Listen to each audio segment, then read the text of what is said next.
Giancarlo Esposito's our new Professor Xavier, and Papa North couldn't be happier.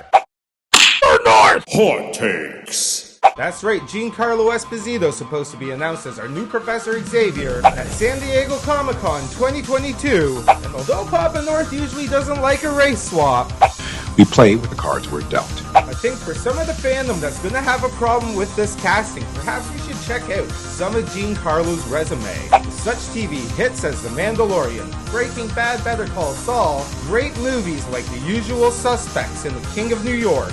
These are all quality shows and films for a quality actor. And although both sides of the fandom will be tearing each other apart over this casting, it's going to take both our sides to make this a hit for Mr. Esposito. You mean a Mafessor? A Mafessor Exposito. To lay down your arms. And let's see if we can get there together.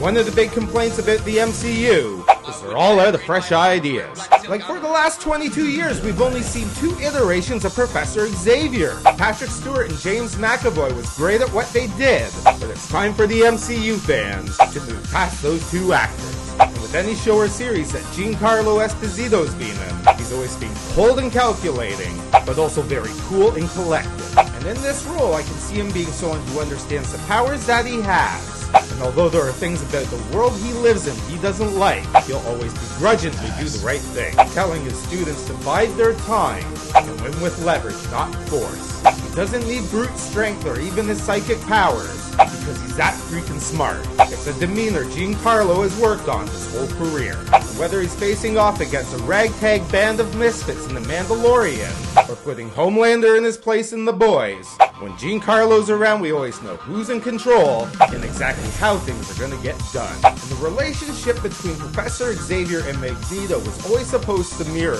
Martin Luther King and Malcolm X. And with the MCU being set in modern times and just introducing the X-Men now, as horrible as it was, it just makes no sense to have a Holocaust survivor as our main antagonist. Which leads us to ask, who will be our Magneto? Papa North just hopes they pick another black actor for that role, or this whole movie could wind up a big political mess and wind up dead on arrival. And with Giancarlo's demeanor and moniker, and his ability to take any high-stakes situation and ground it, this is a fresh take on Professor Xavier the MCU needs. There's been a lot of hubbub over MCU's Phase 4 already, and if Kevin Feige doesn't find a way to turn this ship around soon, the next time he asks MCU fans for respect, Papa North will have to tell them, You are not worthy of my respect. You are not a god. You are simply bad product. and that's North! Hot takes!